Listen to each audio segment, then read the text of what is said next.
Hey girls, Maria Menounos here, author of the Every Girl's Guide to Life. Want to know my best tips and secrets for organization, travel, weight loss, beauty, fashion, and everything else in between? Go to bing.com/Maria and pick up my new book, The Every Girl's Guide to Life. You're listening to the AfterBuzz TV network, now the largest new media platform on the web, and your number one source for after-show entertainment. Very good, King Johnson. From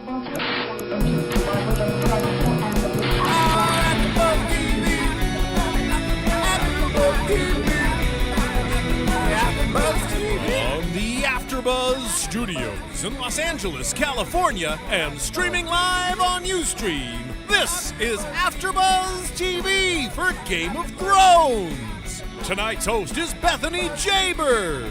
Joining Bethany will be AfterBuzz co-hosts Curtis Taylor and Sarah Stratton. We'll break down tonight's episode and get you all the latest Game of Thrones news and gossip. If you'd like to buzz in on tonight's show, you can buzz us at 424-256-1729. That's 424-256-1729. And now, picking up where the show leaves off, and the buzz continues, Bethany Jaber. Hi guys, welcome to the show. This is actually Sarah, and I'm going to be hosting tonight. I'm here with Curtis, and Bethany and Nathan will be joining us next week. So we're going to talk about the Game of Thrones today, and it's a brand new series on HBO. This is episode 2 airing, and we didn't cover this last week on AfterBuzz, so we're going to do a little bit of recapping of episode 1 too, just because it is a new season, and as if you've been watching the show, you know that there's a lot of characters and a lot of family, and it's a little bit confusing. So we're going to try and clear a few things up, as well as looking at a little bit of both the episodes. So first off, hold on, Sarah. First of all, we want to say Happy Easter. Oh, Curtis to Happy Easter. Yeah, Happy Easter, everyone, or Happy Resurrection Sunday, however you want to call it. It's Happy Easter. So the reason why Bethany and Nathan are not here, I'm sure they're probably celebrating. Me and Sarah, we're like diehards. We love the Game of Thrones. So it's a great show. And the show must go on. Exactly. So I'm excited. I'm excited to be with you, Sarah. Just so you know. To all the listeners, Sarah's very, very attractive. So when you really want to push to get this on TV, so you can see her and you can have your own little crush, as I do. And I must say, Curtis isn't too bad himself. Well, I try. A little wink across the table. Yeah, I try. Okay, now we can talk about it. Now we'll get to the show. All right. So we kind of want to first start off with a recap of what happened last week, and it really kicked off the series. Absolutely. And basically, you get to learn about a couple of families that live in this magical world, and it's a world of 7 kingdoms. And each kingdom is ruled by a separate family. Mm-hmm. And then there's one throne that kind of is like the head honcho of all these lands. And hence why it's called the Game of Thrones. Because whoever owns this one throne rules everyone. Absolutely. And this throne, we haven't seen it really in the show yet, but we've seen it in the introduction. And it's made of all these swords. And I'm really excited to see the story behind that one. But so we were introduced to a couple of the families that are in this very heated power struggle. Over thrones, absolutely. Adaptation. So the first family I want to talk about is actually the Lannister family. Yeah, what we're doing for the listener, and as well as us, because we're AfterBuzz, we're fans. What we're going to do is we watched the episode last week, and just like some viewers, we were a little perplexed. We wanted to, know some more of the characters. And this week, actually, they gave us a breakdown of different characters and different families. So what we're doing is we're recapping from last week to transition that to this week. So therefore, our listeners will know, the different nuances of the families and what they've been through and, where they're going. So therefore, when we do watch Game of Thrones together, we'll all know what the Lannisters are. We'll know what the Targaryens. We'll know what the Drakians are, or Dothrakians, and the Starks and so forth. So that's where we're at. So that's kind of what we're doing, just to help everyone out a little. So as I said, there's the Lannister family, and this is known as one of the most powerful families in the history of this world. And the three Lannisters that we've really been introduced to, are Cersei Lannister, who is the queen, and her two brothers. One of them's name is Jaime. Cersei's a Lannister? Cersei is a Lannister. Okay. And she's the queen. Yeah, she's the queen. And she's married to Robert. She's sleeping with it. So she's a Lannister and she's sleeping with her brother? Yes. Cersei is sleeping with her brother, Jaime, who's this kind of tall, blonde, arrogant-seeming man. And then they also have another brother whose name is, I'm so sorry, I'm not really clear with the pronunciation yet. I'm learning. Which one? I love the show. The middle or the dwarf? It's the dwarf, and his name is like Tyrion. Tyrion. I'm trying to get that one right. Yeah, Tyrion. And sometimes he's even referred to as the imp. So a lot of these characters do have multiple names, which I'm sure will get a little confusing. So we're going to try and cover a couple of them. And then, so those are the three Lannisters. So you've got two brothers and a sister, and it's a little strange because, as Curtis said, the sister is sleeping with one of her brothers. Yeah. I mean, that's... It's when when you think about it in modern day, you're like, yuck, that's crazy. But that stuff kind of happened a lot back then, it seems, where kings would marry their sisters so they can continue the bloodlines and so forth. It seems that way. But it's weird to the natural, to our thought process, how weird that is. I like to talk a little bit about the Lannisters, if I may. Go right ahead. As far as the breakdown of what they are, as the viewer's going to watch, what I'm gathering is that they're very corrupt. They're one of the oldest hierarchies of families, wealthy families, but they're very corrupt, and they've used their beauty, because they're very attractive, tall, very seemly type of family, except one, which is the dwarf. Which is Tyrion. So he's kind of like the black sheep or the bastard of his family, as he said last week. So when you look at them, you see, well-to-do just by their appearance, and then they're very corrupt. They're very ugly on the inside in their family. So it's kind of interesting how that is. Yeah, I'm in total agreement with you. I mean, when I'm looking on this family, it's just all of them have this desire for power. Absolutely. And where you see it in kind of all the families that they want power, all of the siblings are like bloodthirsty, kind of will put themselves in any position to get a leg up on anyone, even their siblings. Absolutely. I mean, in this episode, we saw Tyrion talk about how he studied books to make his mind more powerful so that he could compete with his brother's sword. Absolutely. And so they're just putting themselves in these positions that they are willing to beat anyone and step over anyone.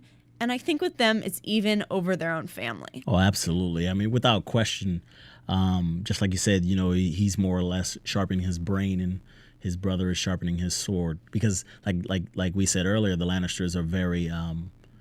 they look like the ideal version of royalty, with the exception of Tyrion. So it's kind of ironic that you have this family who looks really good, like I said, and they're very ugly on the inside, and they'll do whatever they can to have the throne, per se, or have power. It's not that far off. I don't know. When you say that in those words, it just makes me think of you hear all the rumors about people who always have power, but behind the scenes, they're not as beautiful as they appear. It's completely normal. I mean, even in this crazy world of fantasy, you can see some connections to the real world, too. Exactly. And you see the Lannisters actually get into a little bit of a fix in the past 2 episodes, where the youngest son of another powerful family, the Starks, this little boy was climbing up the rocks of the castle, stumbled into a little scene that he wasn't supposed to see. Sex scene. A little sex scene of the queen having sex with her brother. Weird. And to take it further, they saw him, and the brother proceeded to just, without flinching, shove the little boy off this huge tower without even flinching, just threw him out. And then in this episode, so that was the end of last week's episode, was this little boy just falling to the ground. We assumed he was going to die. And then this week, they revealed that he actually might live. Absolutely.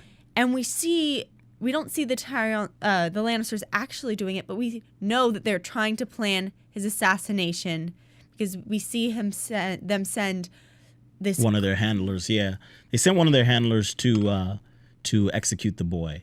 Didn't work, backfired. And the boy's still alive. But they spend the entire episode, episode 2, trying to get rid of this child in any way they can, any way possible. So it's kind of interesting how this story's starting to unfold. So yeah, and that just really points out how bloodthirsty they are. Like, it's it's not one thing to push a little boy out the window, but that could be like in the heat of the moment, passion, you do something horrible. But then you go and you're like, oh, nope, we have to make sure he's dead. Yeah. We're going to plan to kill him in any way. And because the conspiracy is this. She's actually the king's wife. Cersei is actually the king's wife. And, Jaime is a Lannister. If the king found out that Cersei is having sex with her brother, naturally the Lannisters would lose their stranglehold upon the throne, because that's where the connection is with the Cersei and her husband Robert, which is the king, and the connection with the Lannisters and why they have so much power, because they're connected to the king through her. But if the king found out that his wife was having sex with her brother, then he would divorce her, and then, or even worse, have her killed.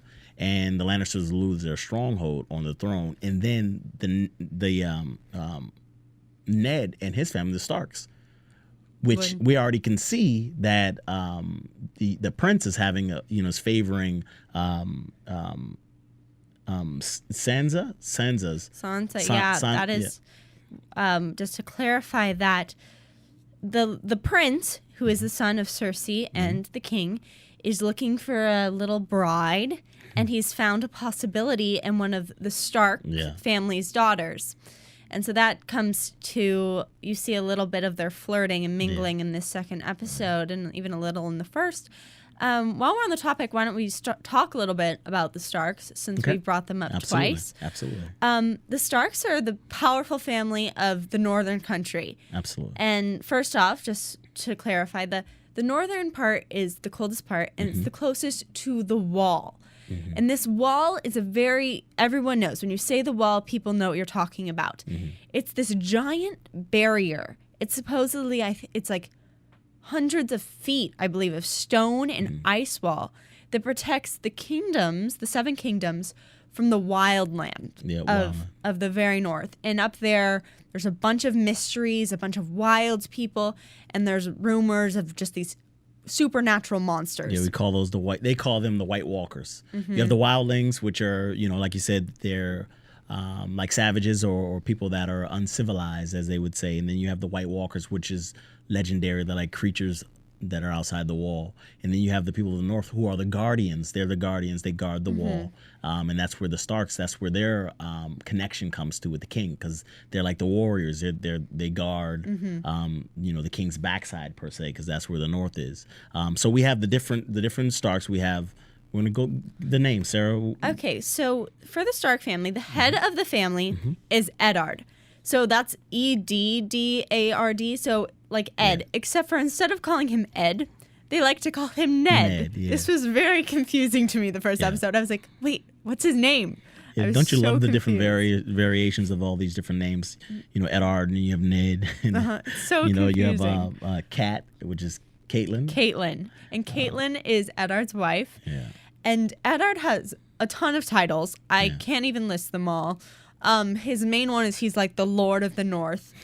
And his new supposed job is that the king, Robert, who's married to the Lannister woman, he wants Eddard to be his new right-hand man. Right-hand man, yeah.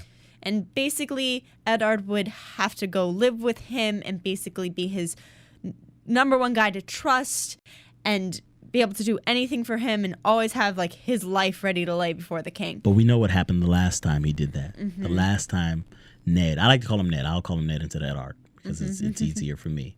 But we know what happened the last time when Ned went to go help the king. Yeah, last time didn't go so well. Yeah, exactly. Didn't go well at all. He came back with a seed, A little seed. a little bastard as his, which is crazy because they use those terms all the time, like bastard, and they're so harsh. Like if someone called you a bastard, I haven't heard that term in a long time, but I'm assuming that still stings. Hey, you little bastard.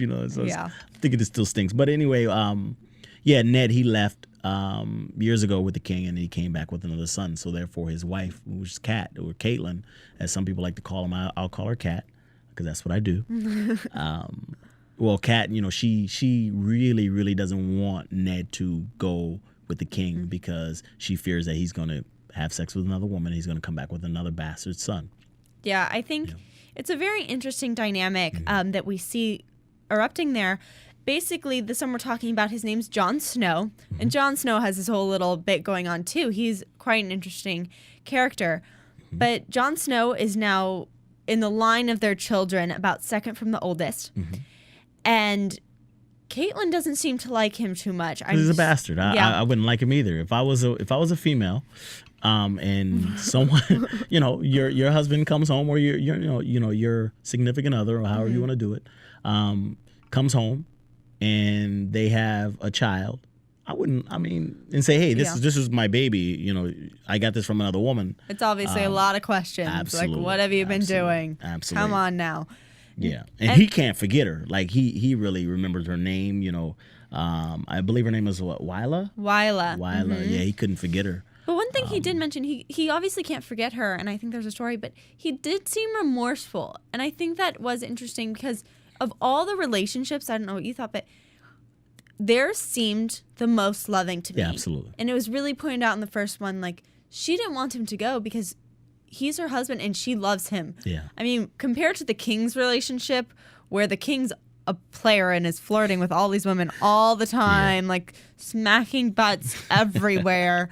And then his wife, and there's just like cold shoulders. And then it's the Stark family, and they're very much in love. Yeah. So it probably even stings more that he had an affair because she loves him so much, and she assumes he loves her so much. Well, even King Robert, he even said it. He was like, Ned, you're like so straight to the collar type of person that wouldn't cheat on your wife, and here you have this girl and you have this bastard son. He said that when they were having that little conversation.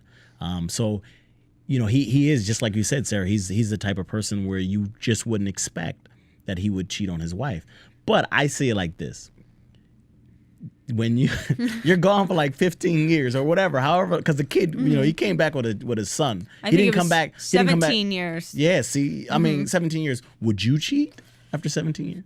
Oh, that sounds. Yes, I would. Yes, you would. Absolutely. That sounds horrible, but Absolutely. It's like really hard. It reminds me of these stories, and this is going off on a little side note, and it's tragic. But when you hear families about how their spouses go missing and they presume them dead, and like 5 years go by and they like get remarried, Absolutely. or they don't think their husband or wife's ever going to recover from a coma. It's like there comes a point where you have to think that they deserve to be happy too. Yeah. So after 17 years, that's quite a long time. Especially nowadays. Nowadays, you would cheat.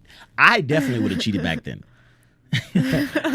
As a man, you know, we cheat, like, men do some crazy stuff. But nowadays, women actually do some of the things that men do. 17 years is past my limit, so I don't feel that bad for him. 17 years, for Jesse, he says 5 hours. If you leave the house for 5 hours, he's definitely going to cheat.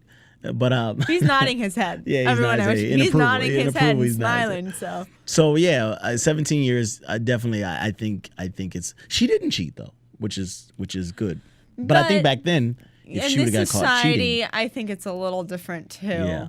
I mean, I don't feel any hostility towards him. I'm not like, oh, he's a player. Yeah. He seems still like a good guy. I can't really blame him. And I feel like there's more to that story. You just have a problem with the king.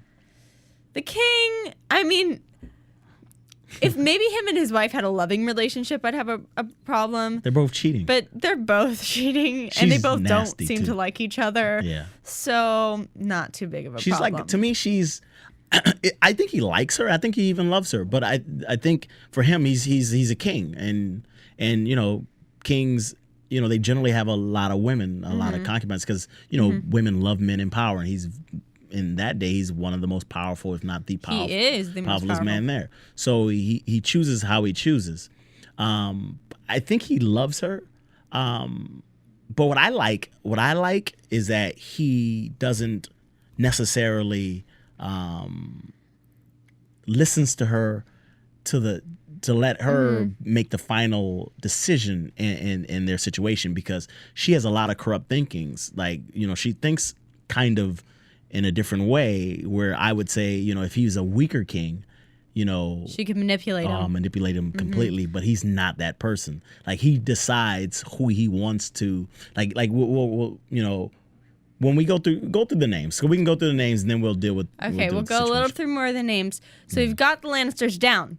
Good. There's 3 of them. Yeah. Then we go to the Starks. So far we talked about Eddard and his wife Caitlin. And their bastard son, Jon Snow. And there is a point for him called Snow. I don't think they've really touched on it too much. So we'll probably talk about it a little later some other time. But they also have a couple other children. They have 2 daughters. One, Sansa, who's the older and might be betrothed to the little prince. Not nice prince. Evil little boy. Yeah. And then they have the younger daughter, Arya, who's kind of a little bit of a black sheep herself. She is definitely a tomboy. Very skilled tomboy as well. We see her already through the first 2 episodes. 1, shoot an arrow and get a bullseye. 2, disarm a prince of his sword by using a stick. Absolutely. So she definitely has some talent in the armory department. And then he also, they also have some more sons. Robb is one of their sons. And the oldest. And Bran is the youngest. And I am missing the name of, I think, the middle one. But I don't know the middle one. It's interesting. I guarantee you, as the story unfolds, we're going to find out that Robb is named after the king, because they're so close. The king is named Robert, and I believe his oldest son is named Robb Stark.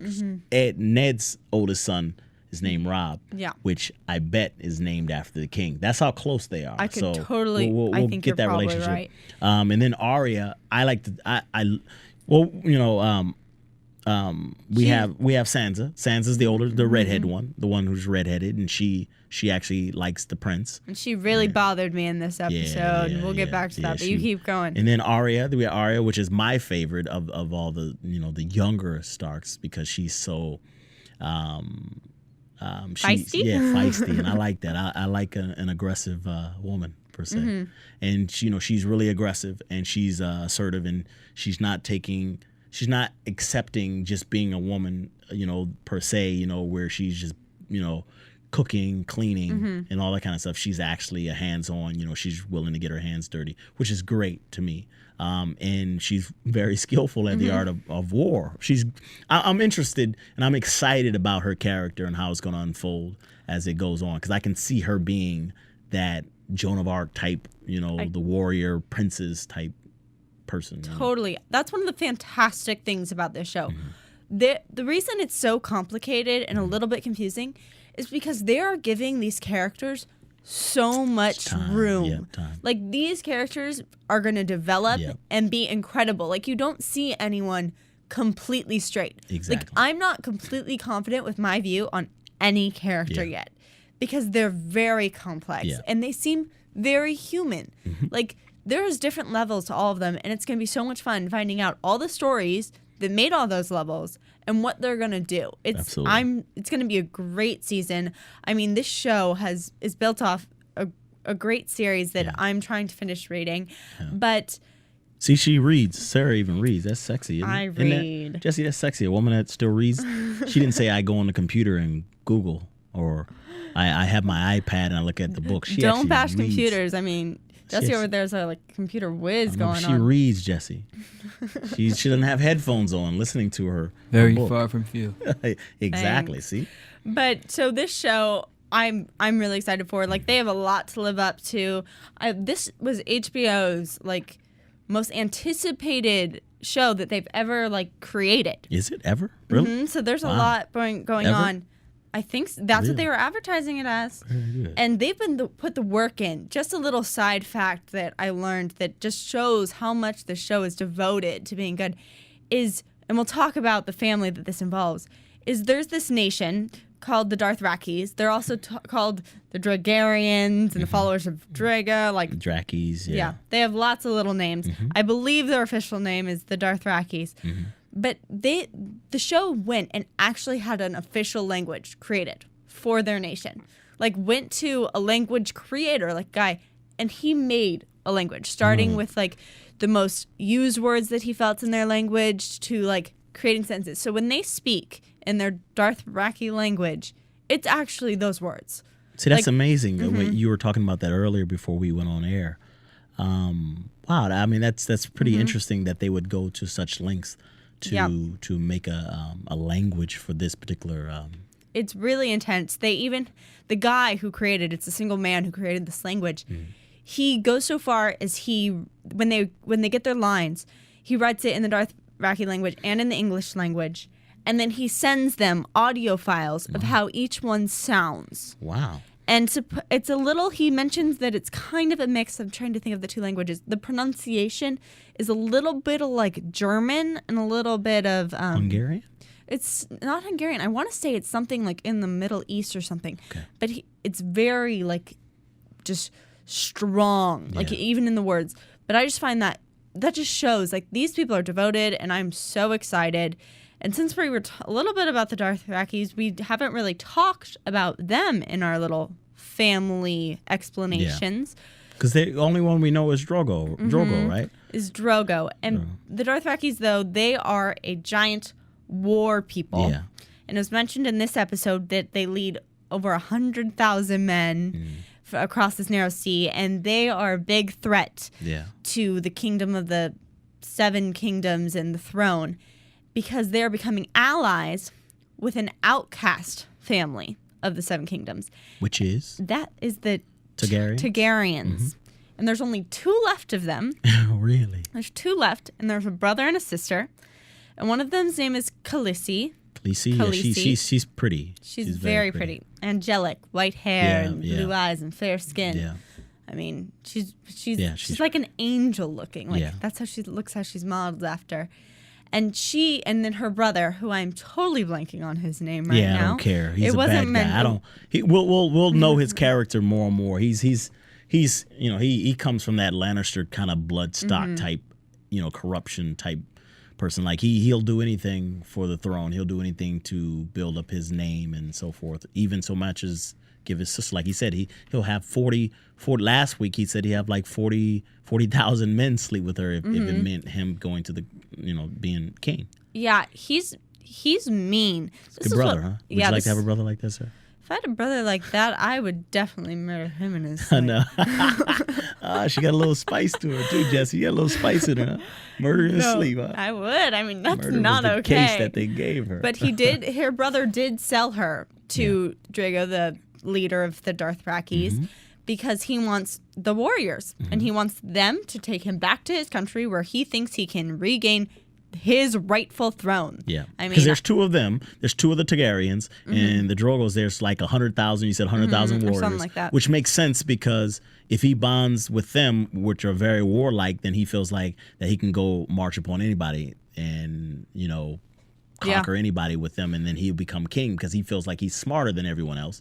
So naturally, he'll be the king, and Drogo's just be his minion. Minion, basically his guardians, so forth, like Ned is to Robert. Yeah. I mean, what I'm seeing from the Dothrakis is I don't even think they really care about thrones. No. They just care about like killing people and having sex. Yeah, having sex. That's all they seem to do. Like they're kind of like pictured as like this savage Yeah, people. look at Jesse like that. He's smiling like, I think I'm a Dragarian, you know what I'm talking about? Yeah, they're I'm a Drakian. Are you That's where you come Drakian from. You come from. Should we identify with which family we are? Yeah. Look, He's I think Dothraki. Curtis is speaking through me right now. He's being part of it. That's what I do. That's So what I'm I just do. going to sit here and nod and Yeah, shake. Okay, we know you agree with Absolutely. whatever we say. Yeah, I'm the We're puppet right. ruler. I'm a puppet ruler. That's what I am, Sarah. Taking charge. Yeah. No, but so one thing is just so those are the families we've really been associated with is these three major powers, and then this. The demis, like you have the demi characters. We have the Lannisters. We have the Targaryen. The Targaryens. Well, no, the three families. We have the Lannisters. We have the Starks, and we have The Targaryens. Targaryens. And But what are the then- kings? The king's family is Robert's. Oh, I know what his symbol is. Yeah, His symbol is the stag. yeah. I know that Robert, He's who's at king. King's Landing. King's Landing is Yes, where. he's the king. I know his family crest is like the stag, Mm-hmm. and then you have. I'm not sure what his family name is though at the moment. We have so many to deal Yeah, so with. many, yeah. And then the Lannisters, who are like the lion, Mm-hmm. and then the Targaryen. Starks. Mhm. who are the Guardians. the dire Guardians. wolves. Yeah, like the Guardians. Yeah. Yep. And then, but those are the main ones we've all dealt with. Okay. I think we have lots of room for more characters because there's a bunch more families. Really, there's gonna be a lot more families. Well, it's 7 kingdoms. Wow. So see, each- that's what's great. That's what's great about a book reader, is because I'm obviously not. But it's great because you actually know what's going on even before it. I'm actually like some of those viewers that, I'm watching it and I'm learning as I'm watching it on TV, and you actually have I've read been like, some of them. I'm trying to finish the series. I'm nowhere near done. I like found out about the show and started looking reading into them. it. Okay. So like I'm nowhere near versed, and I'm still a lot on like the edge. And How they many are books do you have? changing some many few books do you things. I'm borrowing, so I'm You still. borrow? No, how many books do you have? Do I have? Do I own? Yeah. Oh, that's really difficult. How many books do you How have? many books do I have? Hundreds. I have walls of Really? books. She has hundreds. I of- live in like the Beauty and the Beast Hundreds. library where it goes up like 10 stories. I just sounded like such a dork because I quoted a Disney movie. Yeah, then she's a little dorky too. So to the viewers, that's kind of what? sexy. I was a really big nerd in middle school. You're a nerd too. She's smart. In middle school, I was a nerd. Oh, I was you're like the- wild now. No, I'm not wild. I'm Look at you. She's smiling. I'm smiling. She's smiling. So she's No. I am currently a college Are student. you a Stark? You like a Stark? I think so far, if I was picking a family, I'd be a Stark. Which one would you be? Would you be Arya or would you be Sansa? Oh, I'd be Arya over Arya? Sansa. Really? Arya has like some oomph to her. To me right now, Sansa's kind of like annoying. In this episode, Sansa totally turned down her family. Yeah. She watched this fight happen between Arya and the prince, where basically the prince went psycho and drew a sword on this little unarmed girl. Trying to be tough. Trying to be tough. And of course, she tried to defend herself. And then, like, this wolf came up and protected her dire wolf came up and Dire wolf. protected its owner. And so it bit him. And he totally deserved it. And then he went to the king, his father, and his mother, and threw her under the bus and said that they were beating him with clubs. Yeah. Complete lie. Yeah, my version is he's trying to impress Sansa. The prince is trying to impress Sansa. He walks up and he sees the butcher's boy, which is Micah, and Arya practicing with practicing how to fight because her brother told her he wanted her to learn how to fight and use the sword that he gave her. And the king comes up and he sees him fighting. He's trying to impress Sansa by bullying the butcher's boy, which is Micah, and he puts a knife to his face and cuts his face, so forth. But Arya, who is tough and she's like pretty much like a dire wolf herself, she hits him on the back. He goes rogue on her and starts swinging his sword, which, mind you, has a blade, but she's so sweet. Like she's such a like. Oh, I love this girl. But she's ducking the blade, and then she hits him and knocks him, and then she takes his sword away, and Yeah, she just wins. Her and her wolf, they beat him down. Yeah. But I actually had a little bit of a different opinion on that. I don't think it was to impress Sansa. You don't think I so? think he's literally a cruel little kid. Yeah. And for his own personal self, just has way too much pride and arrogance that he would do that if he was by himself. He would do that if he was with anyone. It wasn't about her. It was Yeah. all about him being like this little spoiled brat who wants everyone to bow to and kiss Yeah. his toes. So it's basically for you, it's like here's this kid that has way too much power. And he's super arrogant and super like a bratty type of person. I agree with you. I just think in that particular situation that he took his brattiness and his arrogance and his power to the next level simply because of Sansa being there. Like he called his guardian a dog and said, "Dog, go away," stuff like that. He's trying to, and then he's talking about he called her a little princess, like she was his princess already. And then he offered her drinks and stuff like that. I think he was trying to impress her. I really do. I think he was trying to impress her. I think he's an arrogant little brat, as like I agree with you, but I think he took it to the next level because of her, and he was trying to impress her. And then you remember when he got his sword taken away and thrown in the water, and he was hurt, and he kind of like was crying, and he didn't want her. He didn't even want Sansa to touch him. Like, go away, go get. Because he wanted to cry alone. Because I think he was going to cry out loud. So I just see him as a brat that was trying to impress. Which he's going to get even worse, because you have a little brat that's a kid. Yep. You don't train a little brat. He's going to grow up to be a big brat. And no one's telling him like any better except for his one uncle who's the dwarf and is like, hey, don't talk to me like that. Yeah. He's the only one that keeps slapping him around. Only one to stand up to this little kid is the even shorter uncle. Yeah. But also, I'm just really excited with this show. That just looks so exciting.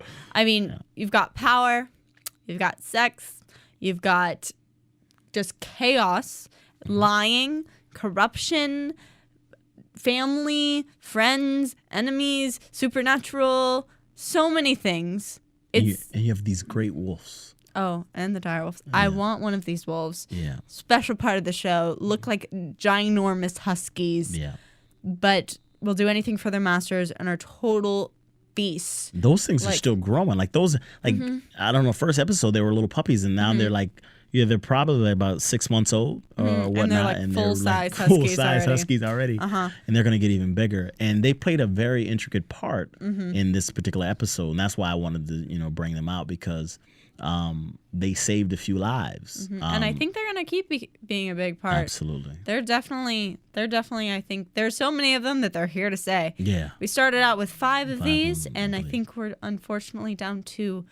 Well, 3. One died and one right. He's gonna come back, or he's gonna bring some. Something. You got to understand that. That dog is Arya's. Looks like it was Arya. He didn't want to leave her at all. So he's gonna come back. He's gonna come back, as when he's grown, and they might, she may go to battle or something like that, and you're gonna see a whole bunch of little dire wolves. Yeah, they're beautiful though. I want one. But this show looks amazing. I think we're both in agreement. Like the show ended, and Curtis looked at the TV and goes. Is it over? I could watch this for hours. And that's completely true. The show's amazing. We want to talk about it every week, so keep coming back. This is our first one on Game of Thrones, but we're going to keep it going on Sundays. So please stay tuned. Watch the show. Watch us after. Be a great little duo of things. And I'm back. Your AfterBuzz TV Predictions. Okay, so we've got a little... I'm trying to think. I'm agreeing with the king. He said that there's a war coming, but we don't know who's with. And that's just a great line. I think it's going to be a motto of the show. Something's going to happen. I think the next thing that's going to happen is we obviously see Catherine go after her husband to warn him about the Lannisters. I think she's going to get stopped or something. That's my prediction with her. My other thing that I was really thinking about is, it's kind of obvious, but the relationship between Khaleesi and Drago, you saw them go from this hostile, he's almost raping her in the first episode. So this one, they actually started making love. And so I think she's going to really align herself with their customs, their everything they do, and they are going to have a real marriage and relationship and become a power force of their own. I think she's going to change through him and he's going to change through her. And I'm really excited to see more of that.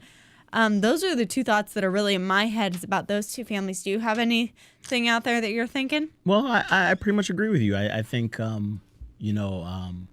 are good topics. You addressed them perfectly. I really don't have much to say. I agree with you. Okay, but there's a lot to look forward to. It's really exciting. I love the show. Thanks for tuning in. Thanks, and guys. Curtis is back. From producers Kevin Undergaro and Phil Svitek, engineer DJ Jesse Janity, and the entire AfterBuzz TV staff, we would like to thank you for listening to the AfterBuzz TV network. If you have questions or comments, be sure to buzz us at info@AfterBuzzTV.com. And you can find us on Facebook or follow us on Twitter by searching for AfterBuzz TV. Buzz you later. The views expressed herein are those of the hosts only and do not necessarily reflect the views of AfterBuzz TV or its owners or principals.